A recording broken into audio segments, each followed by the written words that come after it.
박미연 씨, 나는 아버지께서 돌아가시던 그날을 한순간도 잊고 산 적이 없어. 닝신 아버지 박철수, 그 사람이 우리를 외면했기 때문에 아버지께서 돌아가신 거라고.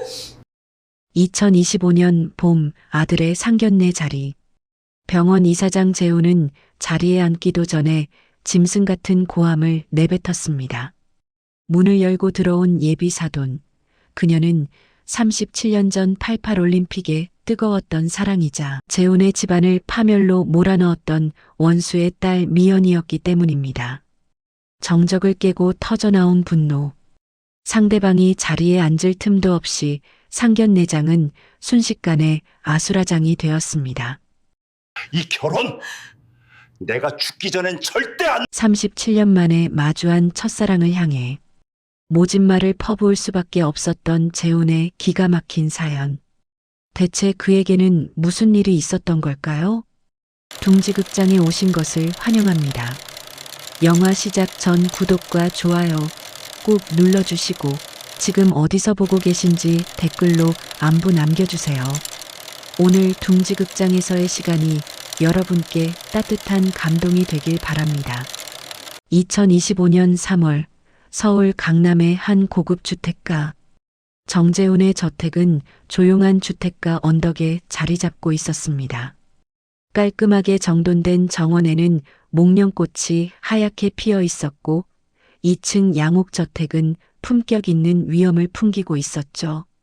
봄바람이 부드럽게 불어오고 새들의 지저김이 정원을 가득 채우고 있었습니다. 현관 앞에 차 한 대가 멈춰 섰습니다. 민우가 운전석에서 내렸고 조수석에서는 서윤이 내렸습니다. 민우는 뒷좌석에서 정성스럽게 포장된 과일 바구니를 꺼냈습니다. 긴장돼? 민우가 서윤을 바라보며 물었습니다. 응, 조금. 서윤이 손을 꼭 쥐며 대답했습니다. 그녀의 손바닥에는 살짝 땀이 배어 있었습니다. 괜찮아. 우리 아버지 정말 좋으신 분이야. 마음이 따뜻하시고 감수성도 풍부하셔서 서윤이 너 정말 좋아하실 거야. 민우가 서윤의 손을 꼭 잡아주었습니다. 두 사람은 현관으로 걸어갔습니다. 민우가 초인종을 눌렀습니다. 띵동. 잠시 후 문이 열렸습니다. 왔구나. 정재훈이 환한 미소를 지으며 문을 열었습니다. 64세의 재훈은 연한 회색 니트 스웨터에 편안한 슬랙스 차림이었고 부드러운 눈가에는 온화한 미소가 가득했습니다. 머리는 단정하게 빗어 넘겨져 있었고 차분한 목소리에는 따뜻함이 묻어났죠. 아버지, 서윤이랑 인사드리러 왔어요. 민우가 서윤을 살짝 앞으로 이끌었습니다. 안녕하세요, 아버님. 김서윤입니다. 서윤이 공손하게 허리를 숙여 인사했습니다. 어서 오세요. 사진으로만 봤는데 실제로 보니 정말 아름답네요. 재훈이 따뜻하게 웃으며 두 사람을 안으로 안내했습니다. 그의 목소리는 부드러웠고 눈빛에는 진심 어린 환대가 담겨 있었습니다. 거실은 넓고 깔끔했습니다. 한쪽 벽면에는 수채화 풍경화들이 걸려 있었고 큰 창으로는 정원의 목련꽃이 보였습니다. 소파와 테이블이 품격 있게 배치되어 있었고 곳곳에 놓인 화분에서는 봄꽃의 은은한 향기가 풍겼죠. 앉으세요. 편하게 앉아요. 제가 차 준비할게요. 재훈이 부엌으로 향하며 말했습니다. 아버지, 제가 할게요. 민우가 일어나려 하자 재훈이 손을 저었습니다. 아니야, 괜찮아. 너희들 이야기 좀 나눠. 아버지가 준비할게. 재훈은 부엌에서 찻잔과 다과를 준비해 왔습니다. 테이블 위에 정성스럽게 차를 내려놓으며 서윤을 바라보았습니다. 서윤 씨, 우리 민우가 서윤 씨 이야기를 정말 많이 했어요. 하루 종일 서윤이 하더라고요. 말할 때마다 눈빛이 반짝반짝 빛나던데. 재훈의 말에 서윤이 수줍게 웃었습니다. 아버지, 민우가 얼굴을 붉히며 말했습니다. 그래서 제가 꼭 한번 만나보고 싶었어요. 우리 민우 마음을 사로잡은 분이 어떤 분일까 해서 재훈이 따뜻한 눈빛으로 서윤을 바라보았습니다. 그의 눈가에는 잔잔한 미소가 머물러 있었고 목소리는 한없이 부드러웠습니다. 서윤 씨 어머님은 어떤 분이세요? 건강하시죠? 네, 엄마는 일산에서 한옥 카페를 운영하세요. 건강하시고요. 아, 한옥 카페요? 운치 있겠네요. 나중에 꼭 한번 찾아뵙고 싶어요. 재훈이 환하게 웃었습니다. 그리고 서윤 씨 아버님은? 재훈이 조심스럽게 물었습니다. 서윤의 표정이 잠시 어두워졌습니다. 아버지는 3년 전에 돌아가셨어요. 아, 재훈의 눈빛이 깊어졌습니다. 그는 잠시 말을 잇지 못하고 서윤의 손을 부드럽게 잡았습니다. 서윤 씨, 정말 힘들었겠어요.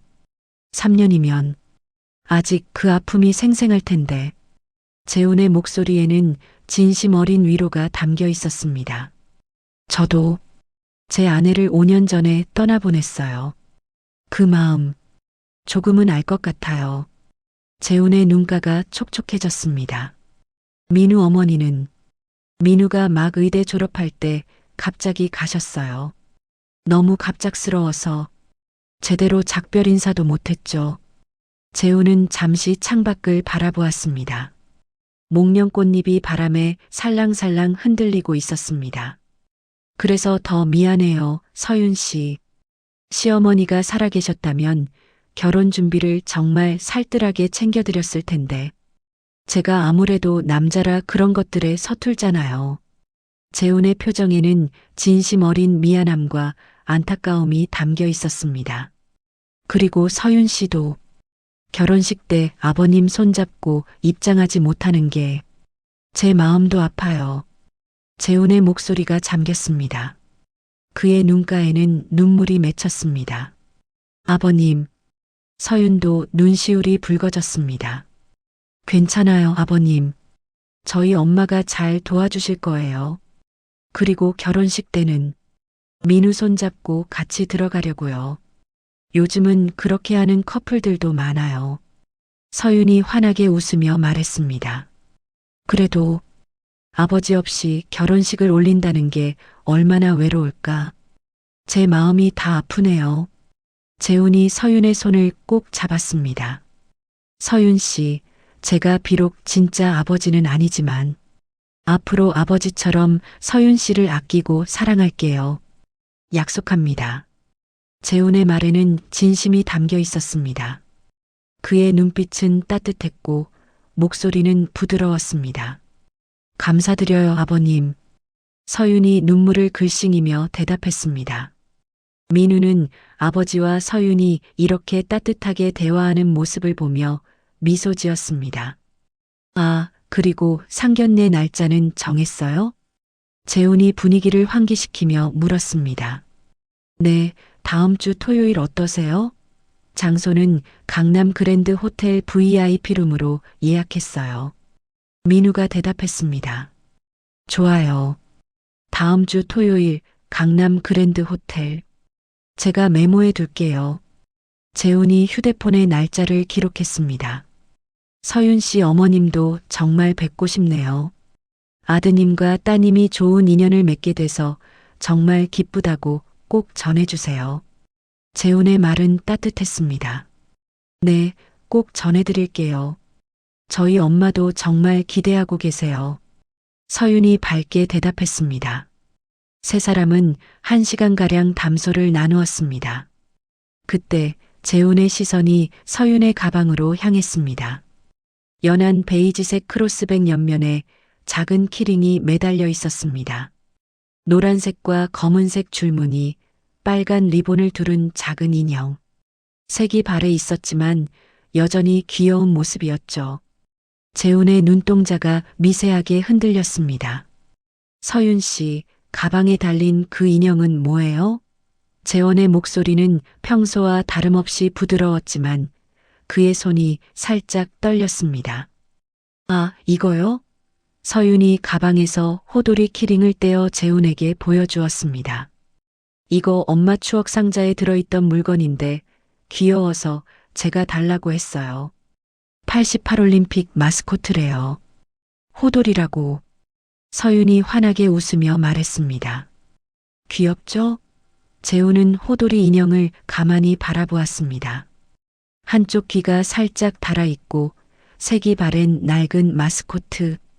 그것은 분명 재훈의 가슴이 쿵 내려앉았습니다.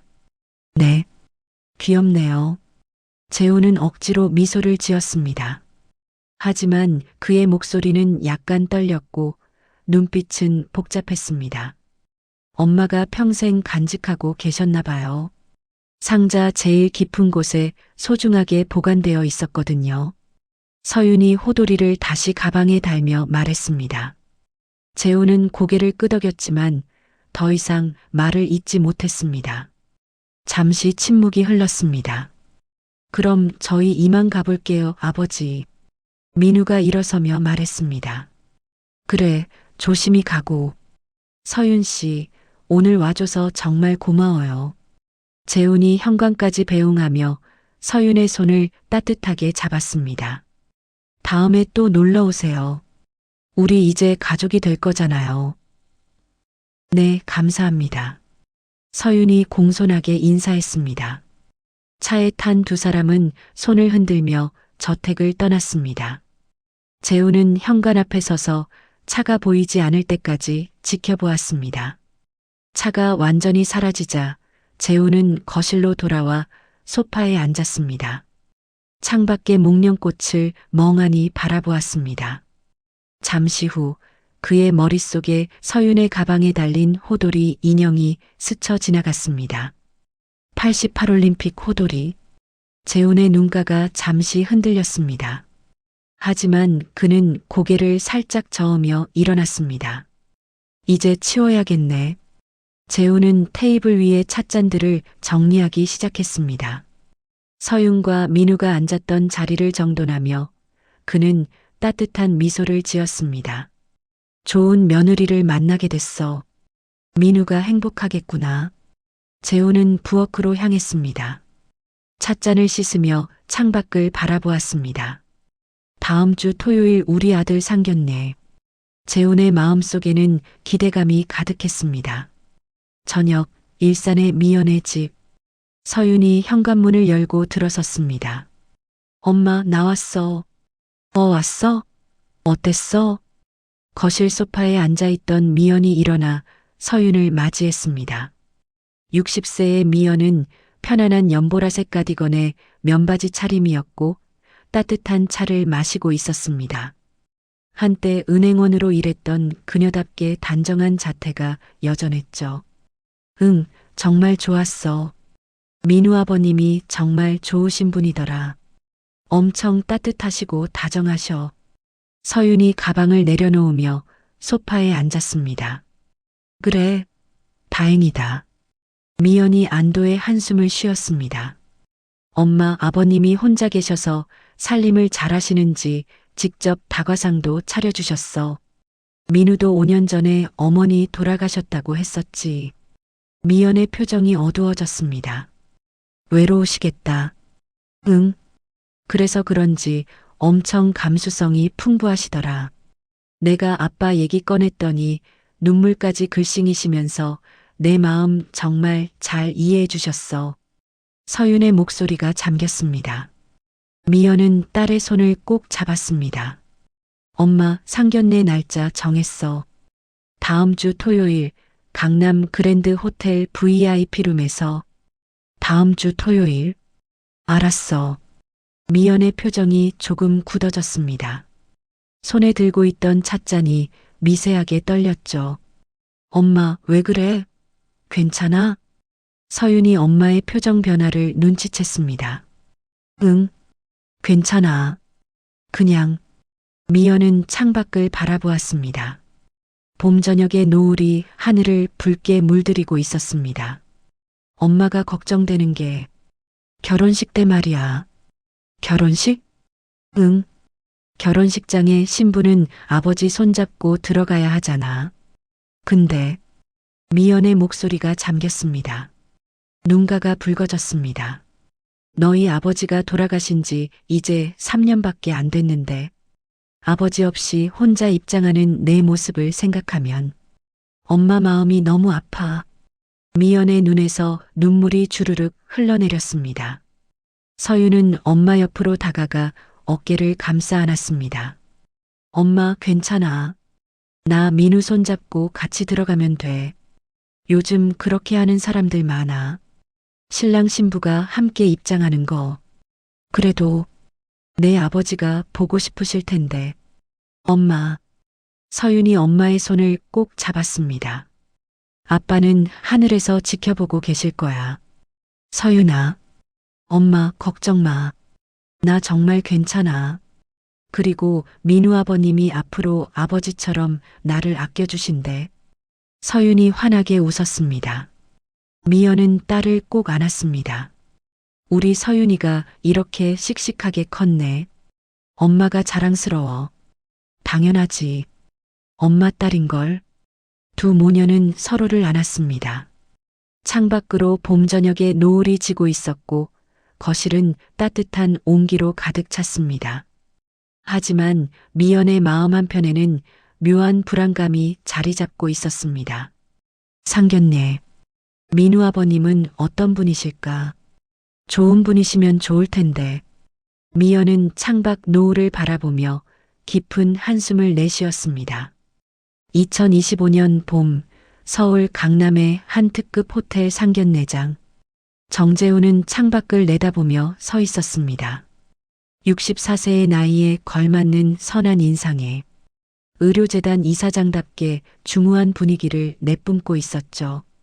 회색 정장 속 하얀 와이셔츠는 구김 하나 없이 다림질되어 있었고 그의 손목 시계는 차분하게 시간을 새기고 있었습니다. 손에 난 땀을 양복에 닦으며 옷 매무새를 한 번 더 살핍니다. 아버지, 곧 도착하신답니다. 긴장 푸세요. 아들 민우가 조심스럽게 말을 건넸습니다. 34세의 민우는 아버지를 닮아 선한 인상을 가진 젊은 의사였습니다.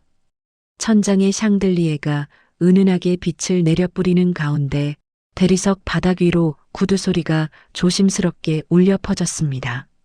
그때 문이 열렸습니다. 문손잡이가 돌아가는 소리와 함께 복도의 불빛이 방 안으로 스며들었습니다. 서윤이 문을 열자 어머니 박미연이 먼저 발걸음을 떼었습니다. 연베이지색 투피스 정장을 입은 미연, 깔끔하게 다린 재킷의 깃은 반듯했고 진주 목걸이가 은은하게 빛났습니다.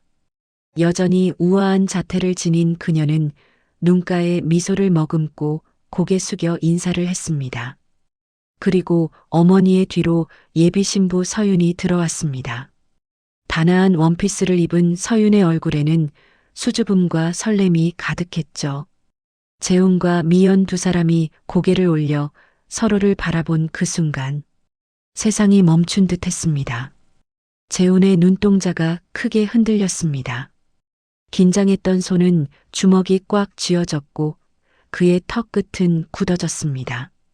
37년이라는 세월이 한순간에 무너져 내리는 듯한 충격이 그의 몸을 관통했죠. 박미연? 재훈의 입술에서 터져나온 이름은 차갑고 날카로웠습니다. 그것은 반가움이 아니라 오히려 증오와 배신감으로 가득 찬 목소리였죠. 미연의 얼굴이 창백해졌습니다. 그녀의 손이 부르르 떨리며 재킷 자락을 움켜쥐었습니다. 재훈 씨. 미연의 목소리는 떨렸습니다. 그녀는 애써 미소를 지으려 했지만 입술만 파르르 떨릴 뿐 제대로 된 표정을 지을 수 없었습니다. 당신이 여기 왜? 재훈이 한 걸음 앞으로 다가섰습니다. 아들 민우가 소개했습니다. 아버지 서윤이 어머니세요. 이 결혼은 없던 일로 하겠습니다. 아버지의 말도 안 되는 선언에 민우가 언성을 높였습니다. 아버지, 그게 무슨 말씀이세요? 재훈은 아들을 제치고 미연의 앞에 섭니다. 당신이 당신의 집안이 어떻게 감히 이 자리에 나타날 수 있지? 재훈의 눈빛은 불타오르는 분노로 가득했습니다. 그는 주먹을 불끈 쥐었고 손등의 핏줄이 불쑥 튀어나왔습니다. 아버지, 민우가 황급히 아버지의 팔을 잡았습니다. 아버지, 그게 무슨 말씀이세요? 결혼이 없던 일이라뇨. 너는 몰라. 저 집안이 우리 집안에 무슨 짓을 했는지. 재훈의 목소리는 절규에 가까웠습니다. 그의 눈가가 붉어졌고 숨이 거칠어졌습니다. 박미연 씨, 나는 아버지께서 돌아가시던 그날을 한순간도 잊고 산 적이 없어.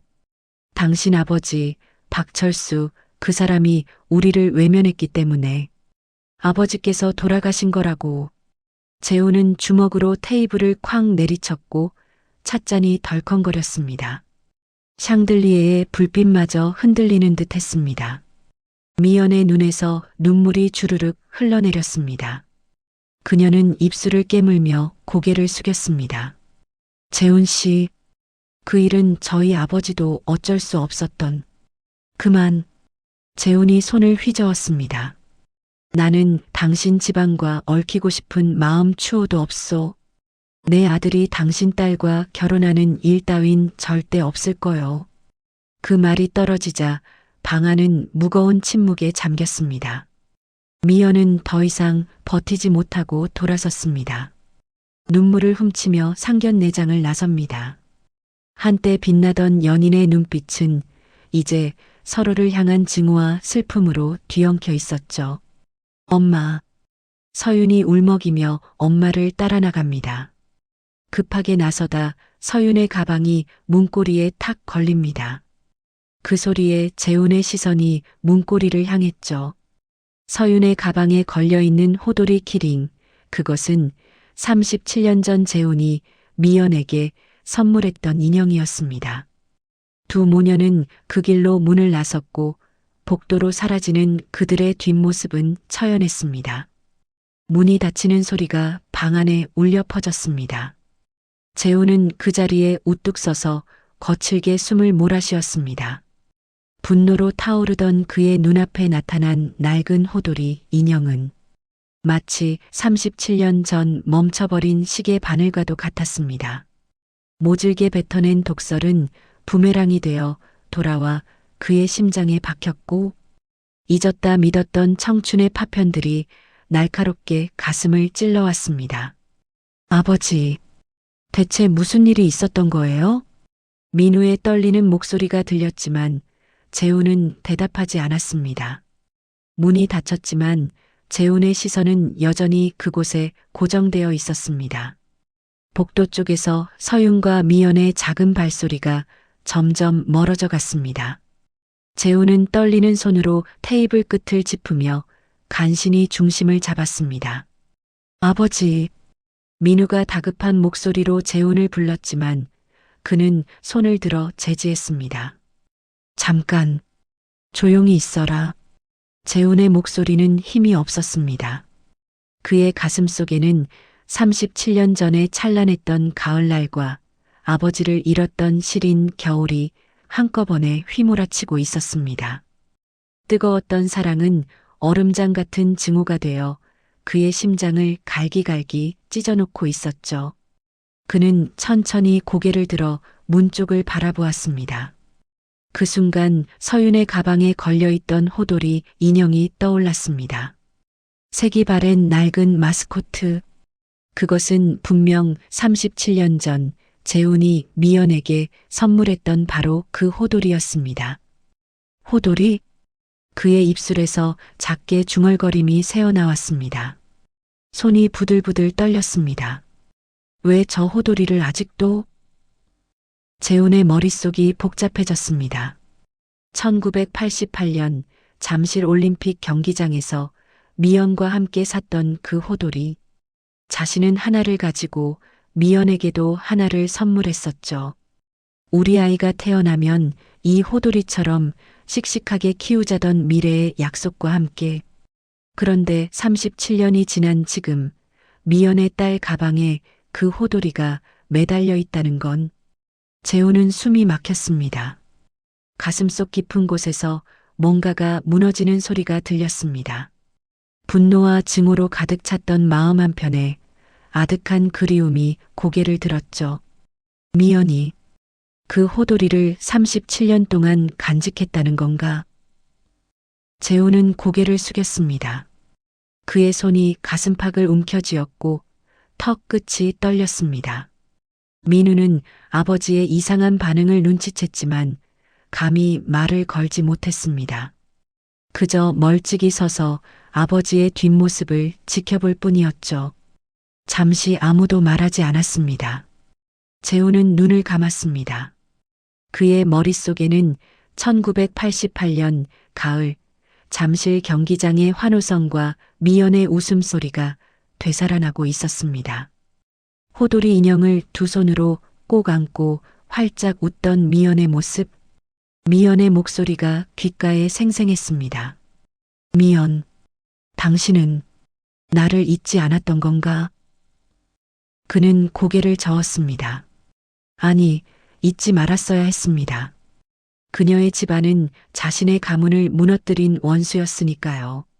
하지만 가방에 매달린 그 작은 호돌이는 재훈의 마음 깊은 곳을 흔들어 놓았습니다. 아버지, 괜찮으세요? 민우가 다가와 아버지의 어깨에 손을 올렸습니다.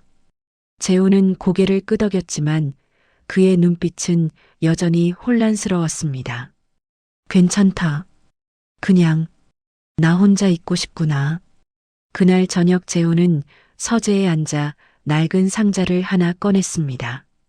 그 상자는 가족 어느 누구도 모르는 재훈의 비밀 상자였습니다. 아버지의 죽음으로 끝내버린 사랑이었지만 미연은 재훈이 그의 인생에서 가장 사랑한 사람이었습니다. 증오했지만 그 추억마저 버리지 못했습니다. 상자 안에는 색이 바랜 사진 한 장과 호돌이 인형 그리고 미연과 나누어 끼던 반지가 들어 있었습니다. 1988년 잠실 경기장에서 찍은 사진이었습니다. 재훈과 미연이 호돌이 인형을 하나씩 들고 활짝 웃고 있는 모습. 1988년 9월 서울 잠실 올림픽 주경기장. 전국이 열광의 도가니였습니다. 거리마다 태극기가 펄럭였고 사람들은 손에 손잡고를 따라 부르며 거리를 메웠죠. 88올림픽의 뜨거운 열기는 온 나라를 들썩이게 만들었습니다. 27 정재훈은 그날 하얀 폴로 셔츠에 청바지를 입고 경기장 입구에 서 있었습니다. 명문의대를 졸업하고 레지던트로 일하고 있던 그는 잘생긴 외모와 부유한 집안 배경으로 주변에서 선망의 대상이었죠. 재훈 오빠, 여기. 밝은 목소리가 들렸습니다. 재훈이 고개를 돌리자 23세 박미연이 손을 흔들며 뛰어오고 있었습니다. 연한 노란색 원피스를 입은 미연은 햇살 아래서 빛나고 있었죠. 긴 생머리가 바람에 날리고 그녀의 볼에는 건강한 홍조가 피어 있었습니다. 미안, 늦었어? 미연이 숨을 헐떡이며 재훈 앞에 섰습니다. 아니, 나도 방금 왔어. 재훈이 미소 지으며 미연의 손을 잡았습니다. 두 사람의 손이 포개지자 따스한 온기가 전해졌죠. 오늘 육상 결승전이지? 우리나라 선수 꼭 메달 땄으면 좋겠다. 미연의 눈은 기대로 반짝였습니다. 재훈은 그런 미연을 바라보며 가슴이 벅차올랐습니다. 그럼 들어가 볼까? 두 사람은 손을 꼭 잡고 경기장 안으로 들어갔습니다. 경기장은 이미 수만 명의 관중으로 가득 차 있었고 환호성이 하늘을 찔렀습니다. 트랙 위로 선수들이 입장하고 태극기를 든 응원단이 일제히 함성을 질렀죠. 우와, 진짜 멋있다. 미연이 두 손을 모으며 감탄했습니다. 재훈은 미연의 어깨를 감싸며 함께 환호했습니다. 경기가 끝난 후 두 사람은 경기장 밖 기념품 부스로 향했습니다. 그곳에는 호돌이 인형, 배지, 티셔츠 등 온갖 올림픽 기념품들이 즐비했죠. 재훈아, 저거 봐. 호돌이다. 미연이 신이 나서 호돌이 인형을 집어들었습니다. 호돌이는 당시 대한민국 전체의 상징이었습니다. 이거 정말 귀엽다. 우리 하나씩 살까? 미연이 재훈을 올려다보며 물었습니다. 그래, 좋아. 재훈이 미소 지으며 호돌이 2개를 샀습니다. 하나는 미연에게, 하나는 자신이 가졌죠. 재훈아. 미연이 호돌이를 2 손으로 꼭 안으며 말했습니다. 나중에 우리 결혼하면, 아이가 태어나면 이 호돌이처럼 씩씩하게 키우자. 호랑이처럼 용감하고 당당한 아이로. 미연의 눈에는 꿈과 희망이 가득했습니다. 재훈은 미연의 손을 꼭 잡았습니다. 그래, 약속할게. 우리 아이는 꼭 이 호돌이처럼 씩씩하게 키울 거야. 2 사람은 서로를 바라보며 웃었습니다. 그 순간 세상은 그들만의 것 같았습니다. 2 사람은 경기장 앞에서 호돌이 인형을 하나씩 들고 사진을 찍었습니다. 카메라 셔터 소리가 찰칵 울렸고 그 순간이 영원히 필름 속에 새겨졌죠. 그것이 그들의 인생에서 가장 뜨겁고 찬란했던 정점이었습니다. 수만 명의 관중이 내뿜는 열기와 손에 손잡고 울려 퍼지던 승리의 함성은 마치 2 사람의 앞날을 축복하는 폭죽 소리처럼 경기장을 가득 메웠습니다. 호돌이를 품에 안고 해맑게 웃던 미연의 모습은 그날의 태양보다 눈부셨고 재훈은 이 축제가 영원히 끝나지 않을 것이라 믿었습니다. 하지만 경기장의 화려한 조명이 꺼진 뒤 찾아올 깊은 정적을, 그리고 그 뜨거웠던 함성 소리가 채 가시기도 전에 시린 겨울의 그림자가 소리 없이 다가오고 있음을 청춘의 2 연인은 미처 알지 못했습니다. 가장 빛나던 계절의 한복판에서 그들의 세계는 이미 잔인한 운명의 소용돌이 속으로 빨려 들어갈 준비를 하고 있었던 것이죠. 그날 저녁 2 사람은 한강 둔치를 걸었습니다. 서울의 야경이 물결 위로 반짝이고 가을바람이 부드럽게 불어왔습니다. 미연아. 재훈이 걸음을 멈추고 미연을 바라보았습니다. 응? 나 내년에 레지던트 끝나면 바로 결혼하자. 우리 부모님도 너 정말 좋아하시거든. 재훈의 목소리는 진지했습니다. 미연의 눈가가 촉촉해졌습니다. 그녀는 고개를 끄덕이며 재훈의 가슴에 얼굴을 묻었습니다. 나도. 우리 아빠도 재훈이 너무 좋아하셔. 재훈이 아버님도 훌륭하신 분이시고 미연의 아버지 박철수는 당시 은행 지점장으로 명망 높은 인물이었습니다. 재훈의 아버지 역시 사업가로 성공한 분이었죠.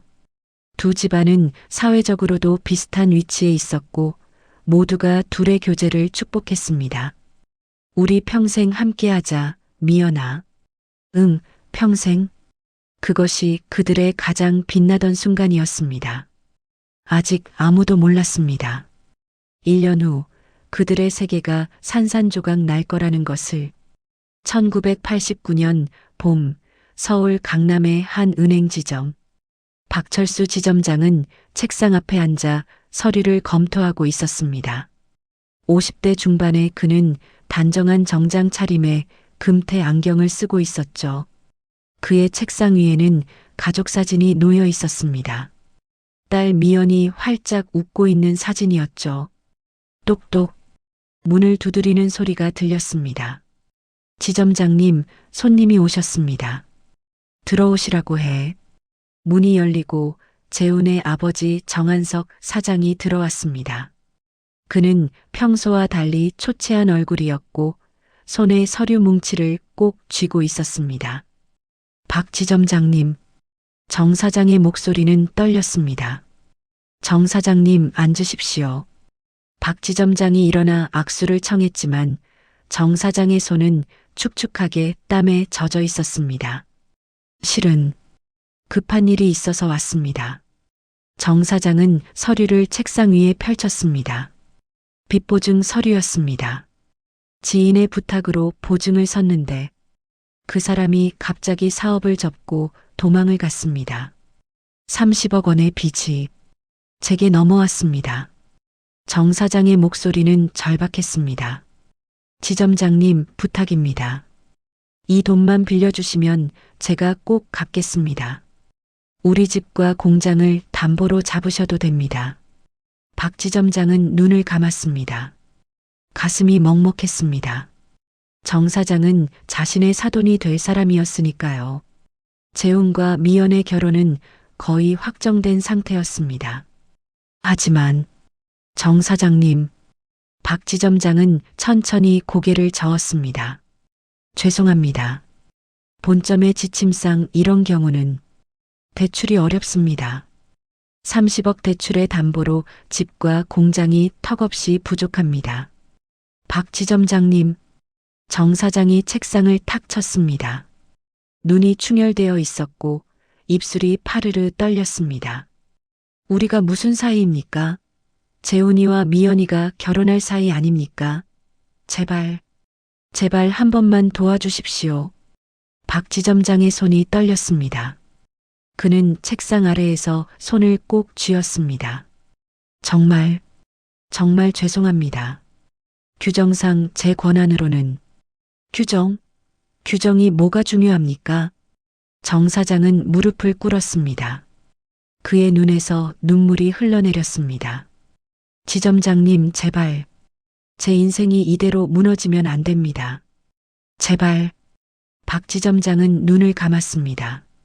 그의 눈가도 촉촉해졌지만 그는 고개를 저을 수밖에 없었습니다. 죄송합니다. 정말 죄송합니다. 정 사장은 비틀거리며 일어났습니다.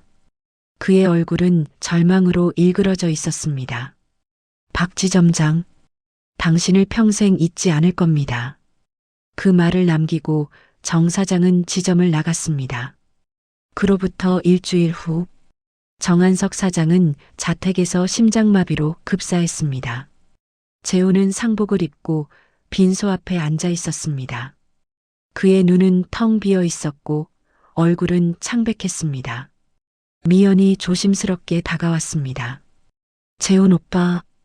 미연이 재훈의 손을 잡으려 했지만 재훈은 손을 뿌리쳤습니다. 손대지 마. 재훈의 목소리는 얼음장처럼 차가웠습니다. 오빠, 정말 미안해. 우리 아버지가 미안하다고? 재훈이 천천히 고개를 들었습니다. 그의 눈빛은 증오로 가득 차 있었습니다. 내 아버지가 우리 아버지를 죽였어. 단 한 번의 도움도 거절했지. 규정? 원칙? 그게 사람 목숨보다 중요한가? 오빠, 그게 아니라. 다시는 내 앞에 나타나지 마. 재훈은 미연을 외면했습니다. 미연의 눈에서 눈물이 주르륵 흘러내렸습니다. 그녀는 떨리는 목소리로 말했습니다. 오빠, 오빠 진심으로 사랑해. 사랑? 재훈이 비웃었습니다. 사랑이 뭐가 중요해? 내 아버지가 우리 집안을 짓밟았어. 우리는 이제 원수야. 가라고. 재훈의 외침이 빈소를 울렸습니다. 미연은 더 이상 버티지 못하고 빈소를 나갔습니다. 복도에서 미연은 주저앉아 울었습니다. 그날 1988년의 약속은 산산조각 났습니다. 재훈과 미연의 사랑은 그렇게 끝이 났습니다. 상견례 파행 후 미연은 집으로 돌아왔습니다. 딸 서윤은 엄마를 걱정스럽게 바라보았지만 미연은 괜찮다며 억지 미소를 지었습니다. 하지만 그녀의 눈가는 붉게 부어 있었고 손은 여전히 떨리고 있었죠. 엄마, 정말 괜찮아? 응, 괜찮아. 서윤아, 엄마 혼자 있고 싶어? 좀 쉬어야겠다. 미연은 방으로 들어가 문을 닫았습니다. 그녀는 침대에 주저앉아 얼굴을 두 손으로 감쌌습니다. 재훈 씨, 37년이 지났는데도 여전히 나를 그렇게 미워하시는구나. 미연의 눈에서 눈물이 주르륵 흘러내렸습니다. 이틀 후 오후 미연은 오래된 아버지의 집을 찾았습니다. 박철수는 현재 요양원에 계셨지만 그가 평생 살았던 낡은 주택은 아직 그대로 남아 있었습니다. 미연은 열쇠를 꺼내 대문을 열고 안으로 들어갔습니다. 삐걱.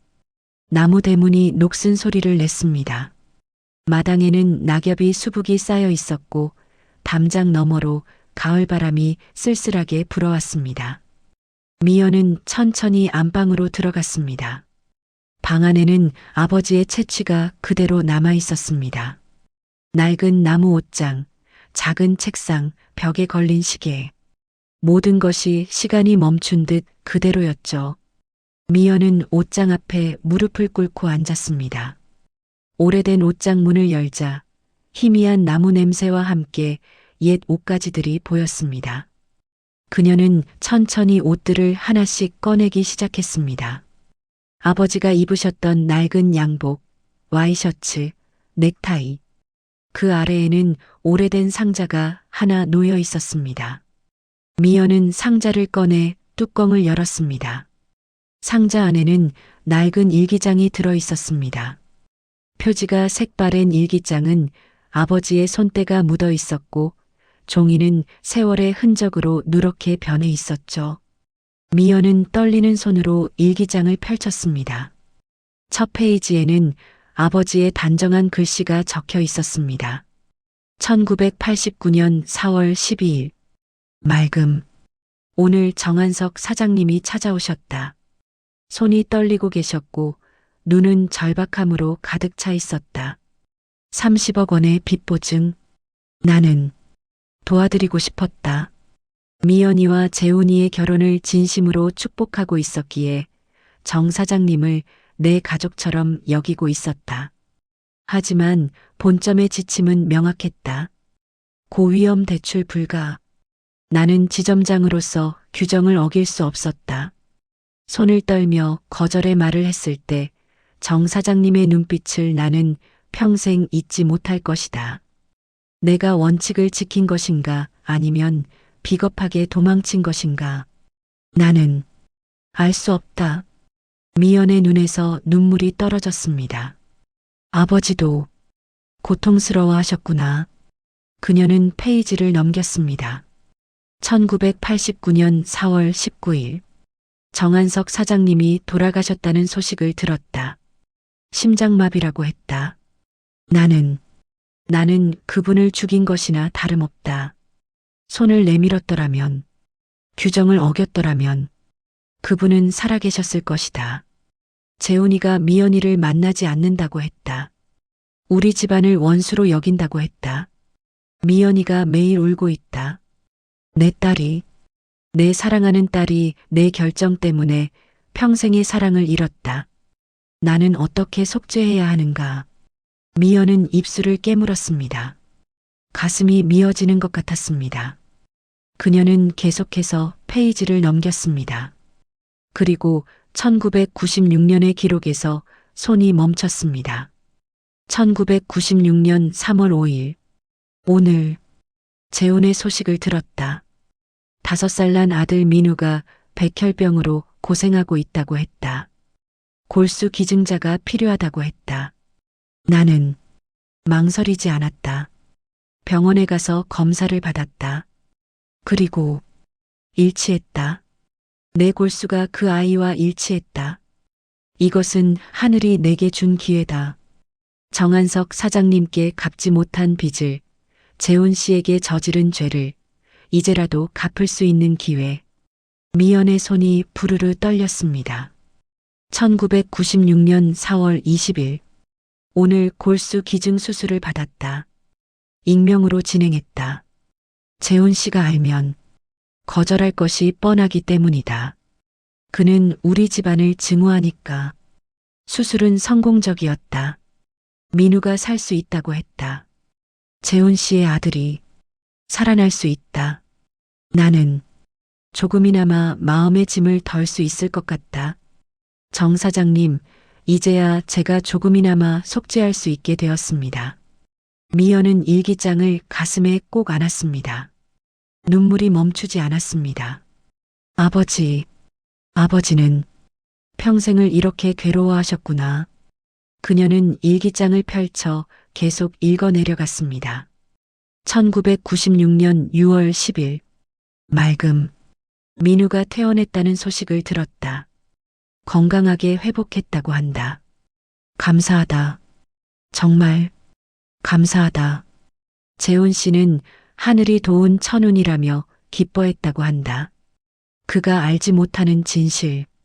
그 천운은 그가 평생 증오했던 원수의 집안, 바로 나로부터 온 것이라는 것을. 하지만 나는 말하지 않을 것이다. 이것은 내가 평생 가슴에 묻고 가야 할 비밀이다. 미연은 일기장을 덮었습니다. 그녀의 얼굴은 눈물로 범벅이 되어 있었습니다. 잠시 방 안에는 정적만이 흘렀습니다. 벽시계의 초침 소리만 또각또각 울려 퍼졌죠. 미연은 천천히 일어났습니다. 일기장을 꼭 안고 창밖을 바라보았습니다. 재훈 씨, 당신이 그토록 증오했던 우리 아버지가 당신의 아들을 살렸어요. 당신의 민우를 우리 아버지가 살린 거예요. 미연은 핸드폰을 꺼내 서윤에게 전화를 걸었습니다. 서윤아, 오늘 퇴근 빨리 할 수 있어? 엄마 무슨 일이에요? 내 시아버지 마음을 어쩌면 돌릴 수 있을지도 모르겠구나. 엄마가 내 회사 앞으로 갈게. 알겠어요. 엄마. 서윤은 무슨 일인지 알 수 없었지만 서둘러 조퇴를 하고 회사 앞 카페에서 엄마를 기다리고 있었습니다. 미연이 카페 문을 열고 들어섭니다. 서윤이 엄마에게 달려가 휘청이는 엄마를 부축합니다. 미연은 의자에 앉아 따뜻한 차를 한 모금 하며 숨을 돌립니다. 그리고 서윤에게 아버지의 낡은 일기장을 건넸습니다. 엄마, 이게 뭐야? 외할아버지의 일기장이야. 서윤아, 이걸 민우 아버지께 전해줘. 미연의 목소리는 떨렸습니다. 서윤은 일기장을 펼쳐 몇 페이지를 읽었습니다. 그녀의 눈이 점점 커졌고 손이 떨렸습니다. 이게 정말이야? 외할아버지가 민우를 살렸다고? 그래. 아무도 몰랐어. 아버지는 평생 그 비밀을 가슴에 묻고 사셨어. 서윤은 일기장을 가슴에 꼭 안았습니다. 엄마, 나 꼭 전할게. 서윤은 그 길로 의료재단을 향했습니다. 의료재단 건물은 웅장했고 로비는 넓고 깨끗했습니다. 서윤은 떨리는 마음으로 엘리베이터를 타고 최상층 이사장실로 향했습니다. 똑똑. 서윤이 문을 두드렸습니다. 들어오세요. 재훈의 목소리가 들렸습니다. 서윤이 문을 열고 들어서자 재훈은 책상에서 일어났습니다. 그의 표정은 굳어 있었습니다. 서윤이, 내가 무슨 일로? 아버님, 갑자기 찾아뵈어 죄송합니다. 꼭 드려야 할 게 있어서요. 서윤은 가방에서 낡은 일기장을 꺼냈습니다. 손이 떨렸고 목소리도 떨렸습니다. 이게 뭐니? 재훈이 경계하는 눈빛으로 물었습니다. 저희 외할아버지, 박철수 할아버지의 일기장이에요. 재훈의 얼굴이 굳었습니다. 박철수? 그 이름을 듣는 것만으로도 재훈의 가슴 속에서는 오래된 증오가 끓어올랐습니다. 그분의 일기장을 왜 나에게 주니? 이사장님, 제발 한 번만 읽어봐 주세요. 외할아버지께서 평생 가슴에 묻어두셨던 이야기예요. 서윤의 눈에서 눈물이 흘러내렸습니다. 재훈은 망설였습니다. 하지만 서윤의 간절한 눈빛을 외면할 수 없었습니다. 알겠네. 재훈이 일기장을 받아들었습니다. 낡은 표지, 색 바랜 종이, 손에 잡히는 무게감이 묵직했습니다. 아버님, 꼭 읽어주세요. 서윤은 깊게 고개를 숙이고 방을 나갔습니다. 재훈은 일기장을 책상 위에 올려놓고 한참을 바라보았습니다. 박철수의 일기장. 내가 이걸 왜 읽어야 하지? 하지만 묘한 끌림이 있었습니다. 퇴근 후 재우는 서재에 홀로 앉아 일기장을 읽기 시작했습니다. 창밖으로는 해가 지고 있었고 노을빛이 방 안을 붉게 물들이고 있었습니다. 1989년 4월 12일 재훈의 눈이 첫 페이지를 훑었습니다. 박철수 지점장이 자신의 아버지를 도와드리고 싶었다는 내용.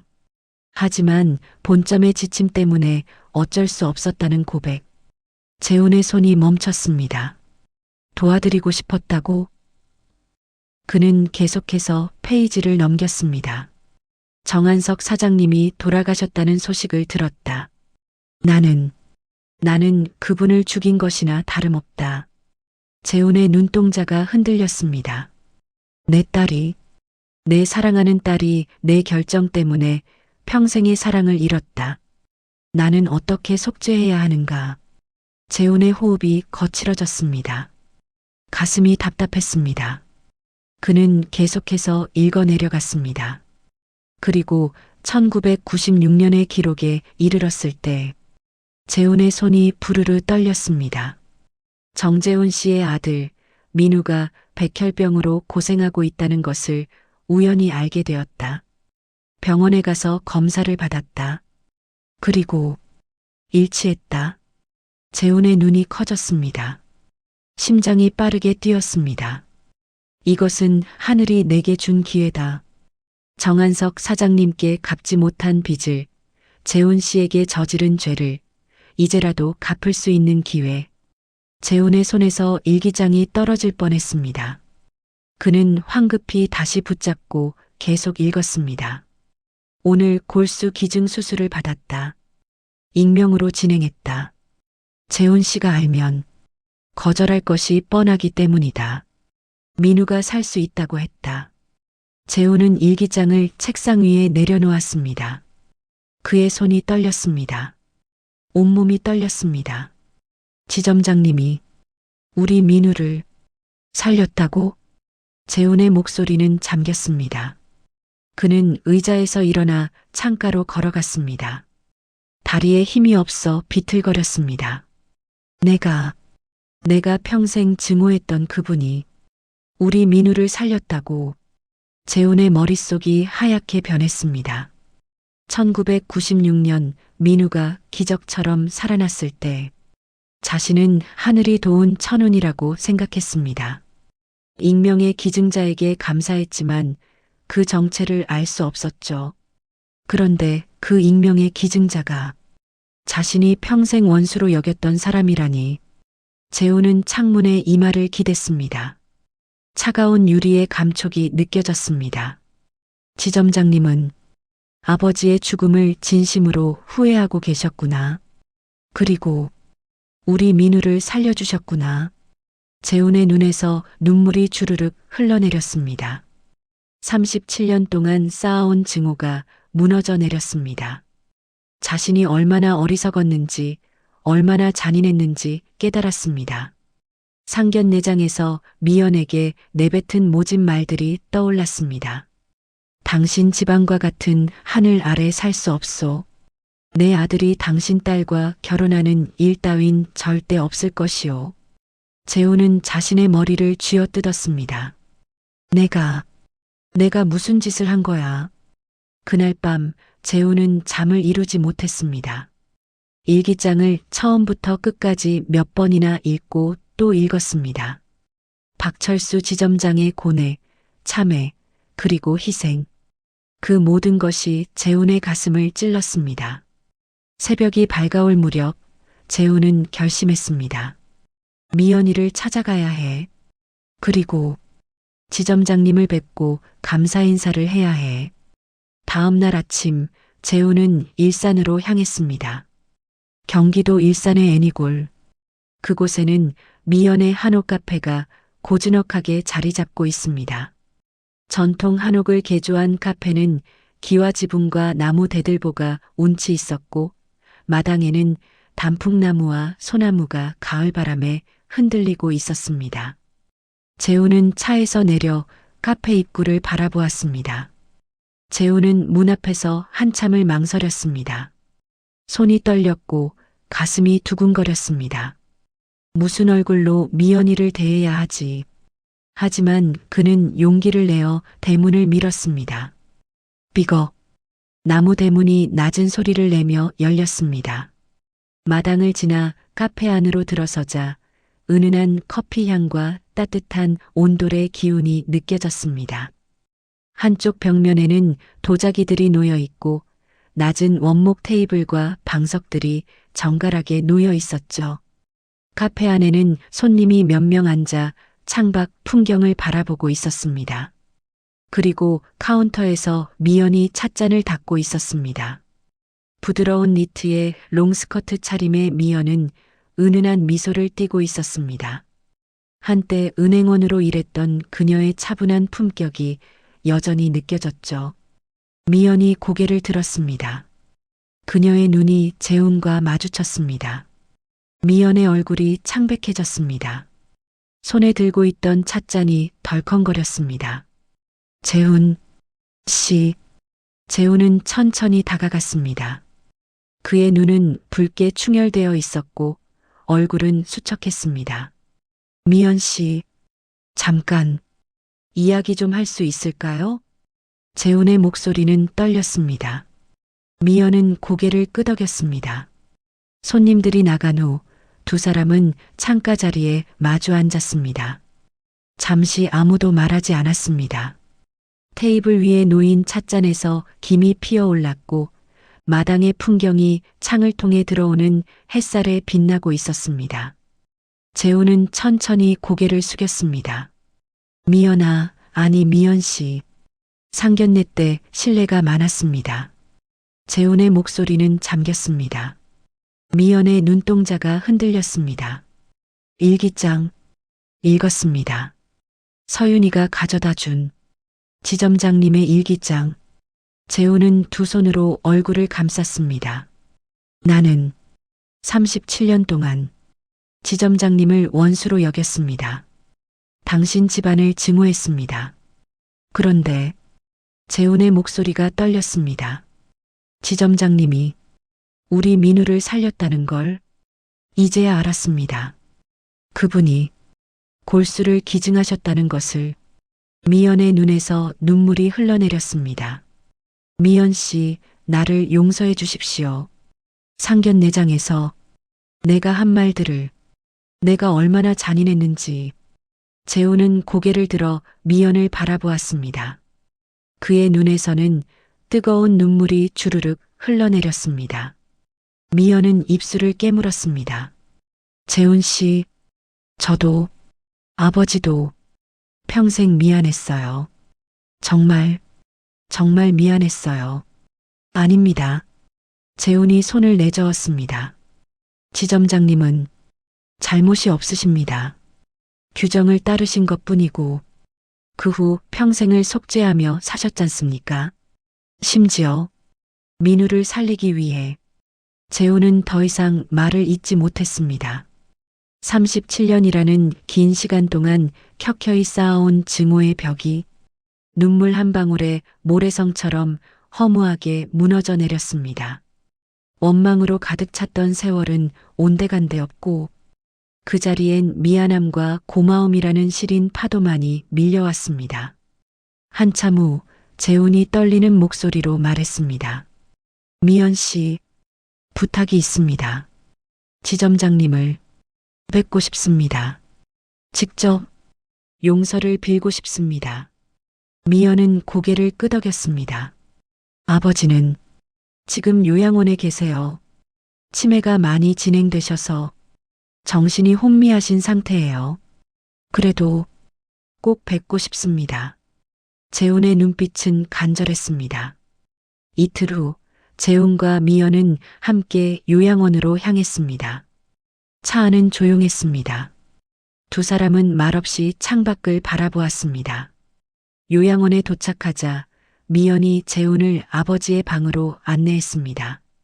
작은 1인실, 창가에 휠체어가 놓여 있었고 그곳에 박철수 지점장이 앉아 계셨습니다. 85세의 노인. 한때 당당했던 은행 지점장의 모습은 온데간데 없었고 앙상하게 마른 몸에 허공을 응시하는 눈빛만이 남아 있었습니다. 아버지, 미연이 조용히 불렀습니다. 박지점장은 고개를 돌렸지만 초점 없는 눈빛이었습니다. 재훈은 그 앞에 무릎을 꿇었습니다. 재훈의 목소리는 떨렸습니다. 저 정재훈입니다. 정한석의 아들 재훈입니다. 박지점장은 재훈을 내려다보았습니다.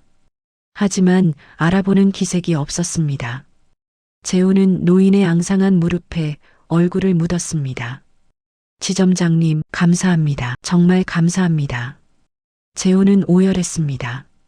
37년 동안 저는 지점장님을 원수로 여겼습니다. 증오했습니다. 하지만 지점장님은 우리 민우를 살려주셨습니다. 제 아들의 생명의 은인이십니다. 재훈의 눈물이 노인의 무릎 위로 떨어졌습니다. 우리 민우 살려주셔서 정말 감사합니다. 박 지점장의 손이 천천히 움직였습니다. 그 손이 재훈의 머리 위에 올려졌습니다. 재훈이, 노인의 입에서 희미한 목소리가 흘러나왔습니다. 미안하다. 너희 아버지. 미안하다. 그 순간 미연은 뒤에서 두 손으로 입을 막고 울었습니다. 재훈은 노인의 손을 꼭 잡았습니다. 아닙니다. 지점장님. 감사합니다. 정말 감사합니다. 창밖으로 햇살이 부드럽게 들어왔습니다. 37년의 증오가 마침내 용서와 화해로 바뀌는 순간이었습니다. 요양원을 나온 후 재훈과 미연은 함께 일산의 한옥 카페로 향했습니다. 재훈 씨, 우리 카페로 가요. 아이들도 불러서 다 같이 이야기를 나눠야 할 것 같아요. 미연의 목소리는 조용했지만 단호했습니다. 재훈은 고개를 끄덕였습니다.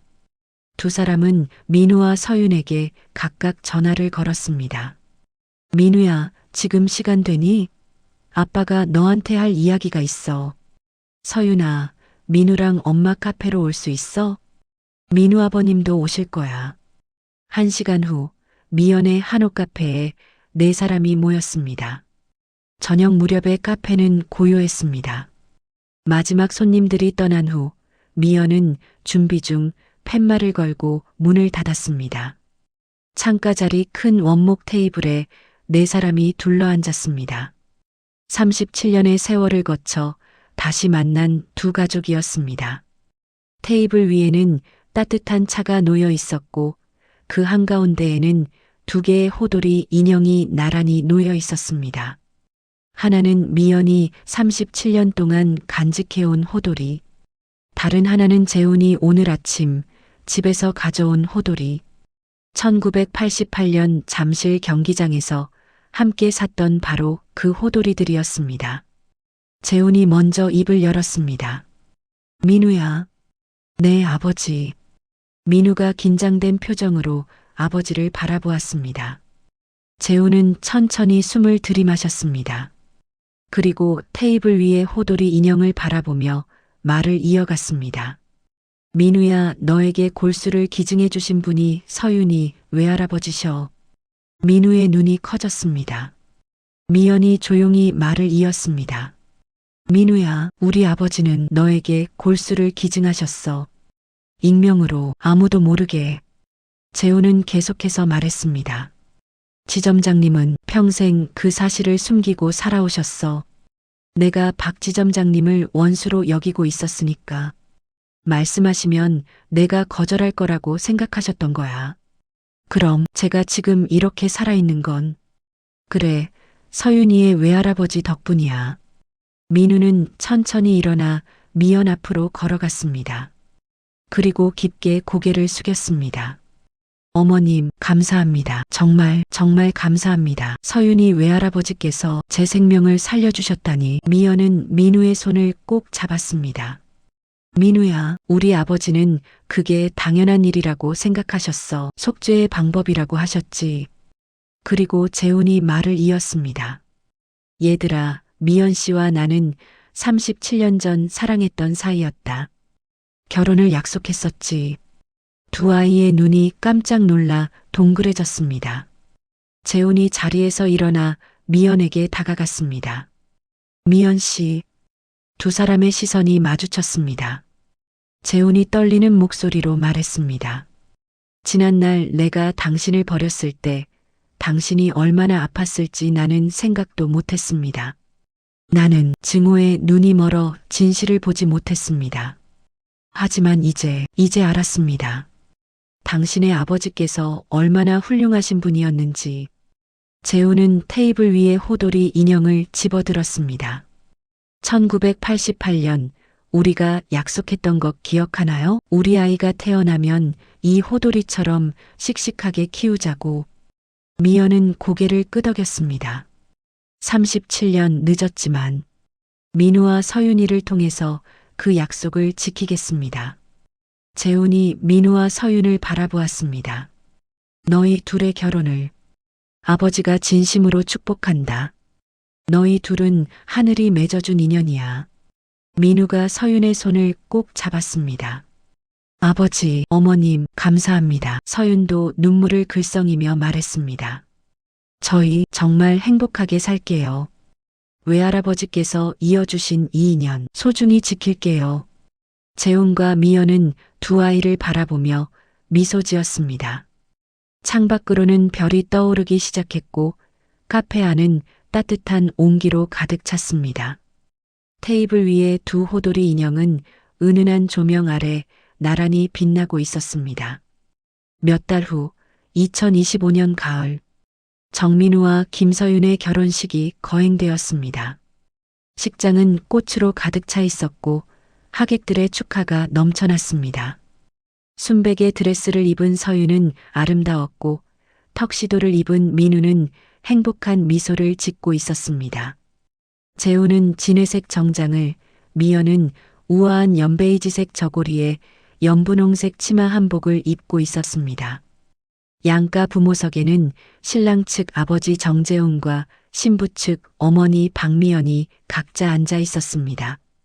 식이 진행되는 동안 두 사람은 서로를 바라보며 미소 지었습니다. 식이 끝나고 가족 사진을 찍는 시간입니다. 민우와 서윤이 가운데 서고 민우 옆에 재훈이, 서윤 옆에 미연이 네 사람이 나란히 서서 가족 사진을 찍었습니다. 작가님, 잠시만요. 엄마 우리 호돌이 인형 들고 한 장 더 찍어요. 민우와 서윤은 포토 테이블 위에 있던 호돌이 인형을 하나씩 들었습니다. 하나, 둘, 셋. 김치. 찰칵.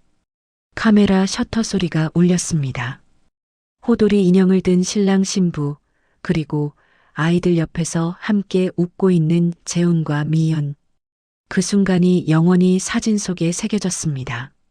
37년이라는 긴 시간을 돌아 제자리를 찾은 두 개의 호돌이 인형처럼 찢어지고 핥히어졌던 두 가족의 운명도 비로소 하나의 매듭을 지었습니다. 누군가에게는 평생의 서슬퍼런 한이었고 누군가에게는 가슴 저린 속죄의 눈물이었던 그 모진 세월이 노랗게 익어가는 가을 햇살 아래 너그럽게 흩어져 갔습니다. 둥지극장이 준비한 오늘의 영화는 어떠셨나요? 영상이 마음에 드셨다면 구독과 좋아요로 따뜻하게 응원해 주세요. 여러분의 삶이 외롭고 적적할 때 가장 먼저 생각나는 친구 같은 둥지극장이 되겠습니다. 귀한 시간 내어 끝까지 함께 해주셔서 고맙습니다. 지금까지 둥지극장이었습니다.